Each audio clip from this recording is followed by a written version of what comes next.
11 years ago, tragedy struck Salama's life, a name chosen for her safety. In 2014, during rebel attacks in the eastern part of the Democratic Republic of Congo, Mai Mai rebels assaulted her in front of her husband despite her pregnancy. Tragically, her daughter was also sexually assaulted, leaving the family profoundly traumatized. The rebels tied my husband to a tree and started raping me. Later, they raped my eldest daughter.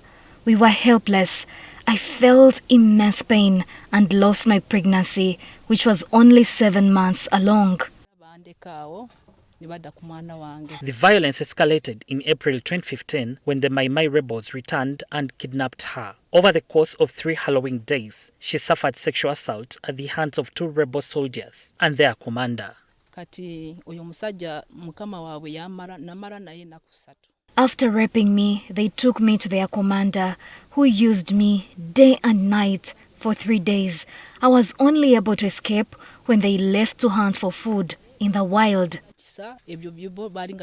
In her escape, she encountered her husband, who had returned home to check on their situation. Realizing the dangers continued to grow, they decided to flee eastwards to the Bunagana border with Uganda, seeking refuge. There, they reunited with Salama's sister-in-law, who had escaped the rebels with 3 of their children. Sadly, 2 of their children were still missing. My husband carried me to the Bunagana border, where I received medical treatment. Finding it unsafe to remain, Salama's husband chose to relocate to Uganda for a fresh start. Their journey took them first to a Catholic church, where they spent 1 night before moving to a Seventh-day Adventist church, where they stayed for nearly 2 weeks. Given our dire situation, the church leadership provided us with transportation and advised us to seek asylum in the Changwali refugee camp. Despite her ordeal, Salama chose silence, fearing judgment for her health challenges. Consequently, she received inappropriate treatment that failed to address her needs. Eventually, Salama found herself pregnant again. When her husband suggested an abortion, she refused, leading to a cycle of domestic violence as he pursued a second marriage. I was terrified to disclose my health status to anyone, and during this time, I bled daily.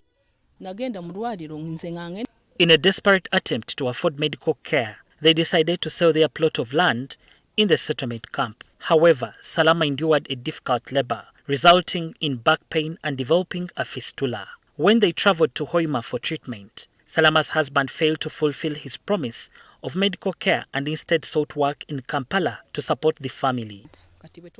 My husband left for work in 2019 and did not come back, leaving me stranded with our children. Faced with escalating difficulties, Salama returned to the camp but was soon subjected to slander. Her co-wife spread rumors that she was a witch, causing the entire camp to ostracize her family. When I returned to the camp, my co-wife sent someone to claim that I was a witch. The whole camp turned against me and my children. It became unbearable for us. As distress grew, her older children left the camp in search of work to alleviate their situation. Last year, Salama received news of her husband, now bedridden and in despair. I was told that my husband wanted to commit suicide since my co-wife had stolen all his money and abandoned him in Germany. At first, I hesitated to let him back into my life. But after counseling sessions from her sister-in-law and the Transcultural Psychosocial Organization, TPO, she regained her resolve. After treatment, they reunited, though happiness remained elusive as Salama continued to struggle with the physical and emotional toll of her ordeal. Although my family was reunited, I could not fulfill my marital duties due to my fistula. I'm grateful to Echo Steps and TPO for their healing support. Through psychological and marital counseling from TPO, Salama and her husband worked to rekindle their relationship once more. So this man now started turning, now face to face at night. Then I told him, can you also put on the short instead of that long trouser?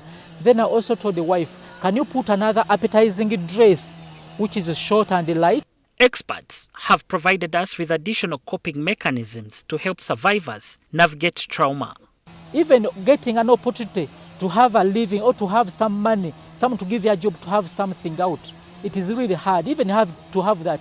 And moreover, if someone has a mental challenge, they don't even have a zeal to look for opportunities elsewhere. So what they do is to keep inside the house. They keep indoors to psychoeducate the partner to understand how this man is experiencing the challenge. So upon understanding them, we see that if the husband or the wife supports. Today, Salama operates a small retail shop in Changwali with support from aid agencies, her husband and her children, slowly building her life against the odds. Ssenyonga, Mulinde, NTV.